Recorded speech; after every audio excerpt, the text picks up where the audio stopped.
Hey, what's up guys? Paul here with another deck profile, a Dark Irregular deck profile at that. This is actually the same deck that I card fought Min with a while ago using his Great Nature Legion, and the link will be in the description for that match, and to say the least it was a very exciting match. A little bit of misplay on my end because I was a little rusty, but I'm just getting back into the game after being really busy with college and going on vacation and whatnot. But enough of that, let's get back into the deck profile. So it's centered around, it's a base 21 Legion with Demon World Marquise Amon, the original Amon, and its first effect is, if this unit is in Legion, this unit gets +1 crit for every 10 cards in your soul. This effect is really good, considering how much you soul charge in Dark Irregulars anyway. So it's just inherently good in Dark Irregulars. And the second effect is, when your opponent's rearguard is put into the drop zone due to an effect of one of your cards, aka you retire it, if you have another unit in the middle column with Amon in its card name, soul charge 3. This ability cannot be used for the rest of the turn. Now, this pairs off very well, obviously, with Amon's active skill, as you'll see in a second. But yeah, this card is just extremely good. And speaking of Amon, let's just get to his skill. He is the mate, obviously, and his continuous effect is, during your turn, this unit gets +1k for every Dark Irregular in your soul. So basically, every soul you soul charge contributes to the base damage of the Legion, because the mate's power is added onto the Legion's total power. So your Vanguard's going to be swinging in for some big numbers, and possibly some really big crits too. And I'll get to his second effect right now. His active effect, Counterblast 1, choose one of your Dark Irregular rearguards and put it into your soul. Your opponent chooses one of his or her rearguards and retires it. So it pairs off obviously very well with Astaroth skill. You get to soul charge 3, plus you get the cost where you put one of your units into your soul. So you get a 4 count for Doreen or Isaiah. So it's just very good, sets up very good columns, soul charges a lot, and it's all for 1 counterblast, which is really efficient. And now I'm going to be explaining why I'm so hyped for this card and why it's like better than any other Dark Irregular Vanguard right now. And I'll just go in alphabetical order. So it's better than Bladewing Reggie because Bladewing Reggie has a 10k base body, and it's really hard to reliably get to his +2 crit with only a 10k body because he lacks survivability. He's better than Dark Lord of Abyss because his 1 counterblast nets you more soul charges than his active limit break effect, and is just overall more efficient as a Vanguard. He is better than Demon World Marquise Amon Reverse because you don't have to commit a whole rearguard circle to activate his effect. And he's better than Demon World Marquise Amon, the original, because he has a 10k base body as well, suffering the same problem as Bladewing Reggie. And he's better than Echo of Nemesis because Legion is just inherently more powerful with its 21k base, especially Astaroth, which gets even higher than 21. But Echo of Nemesis is still really good. It's still a really solid card, considering it has a Glory Maelstrom skill. But the downside to Echo of Nemesis is that you need to be at Limit Break 4 to have this effect, have this really solid Glory Maelstrom kill pressure. And with Astaroth, you can just Legion at whenever they're at grade 3.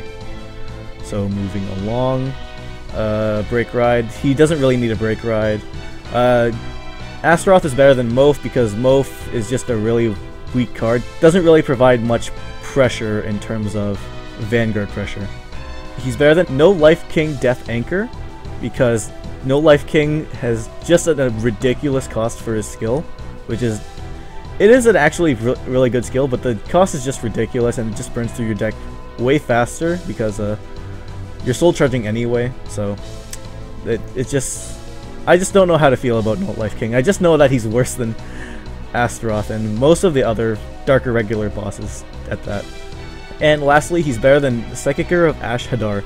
And because I say this because Hadar requires you to commit an Isaiah to the Vanguard circle, which you cannot abuse Isaiah's amazing skill with, his Doreen skill basically.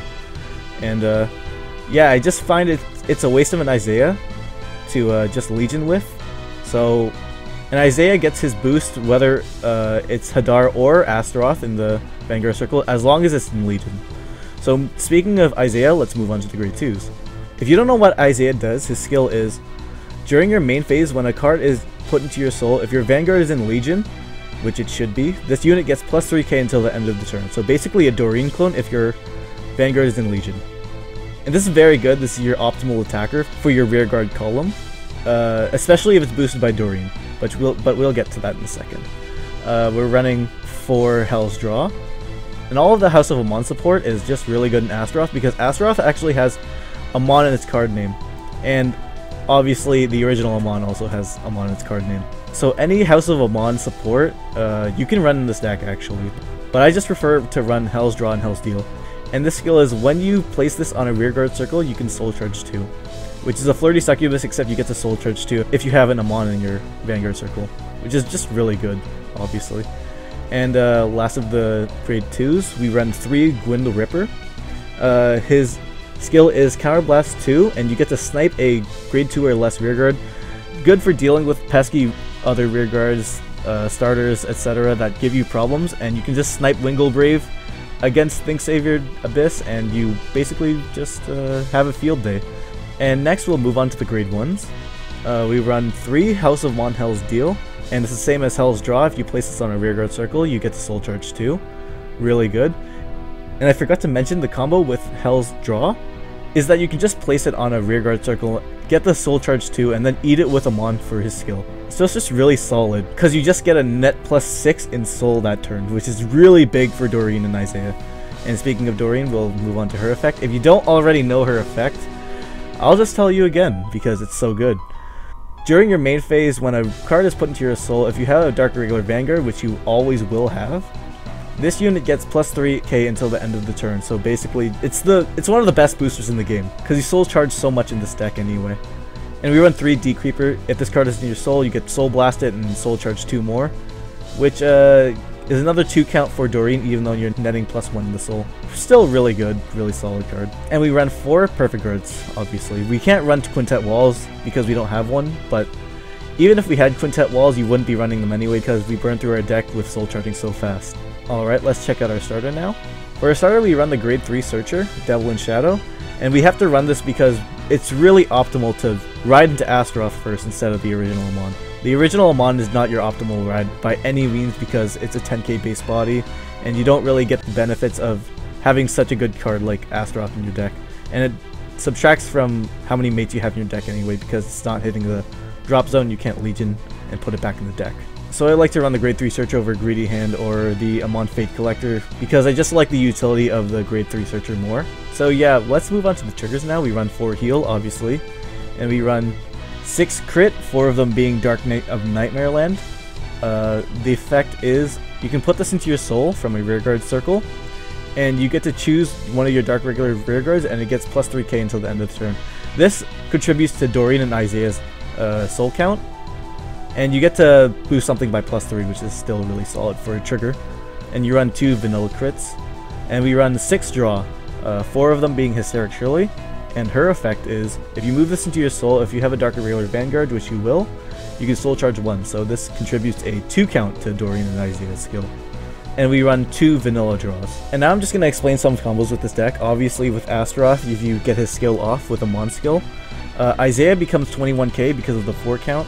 Doreen will become 18k with the 4 count, and together they'll be 39k. And with the optimal field, that can be very devastating, even without the Soul Charge from Hell's Deal, Hell's Draw, Dimension Creeper. All the ways you have to Soul Charge, you can still do with Astaroth and Amon combo. So it's just really good, solid. In Min and Ice Cardfight, I actually went in on him on turn 5, and I ended up with 75k columns. And in that particular fight, I did that because I noticed that he didn't pull off his optimal draw combo yet, so I just wanted to drop his combo pieces before he got the chance to do a crazy draw combo that put me behind. So I just wanted to get ahead with the 75k columns.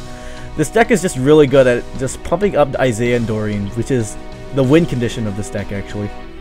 And every turn you'll be actually swinging for a huge number with Astaroth as well, with a bunch of crit. So this Vanguard is just really pressuring overall. And I'm just really satisfied with this deck. It's just a really strong deck if you have the perfect field set up. Astaroth pressures just so much, and it's just really immense if your opponent can't deal with it, if he doesn't have enough draw pressure like Great Nature. But yeah, this is the deck profile for now. Sorry for being on hiatus for so long, because college and whatnot.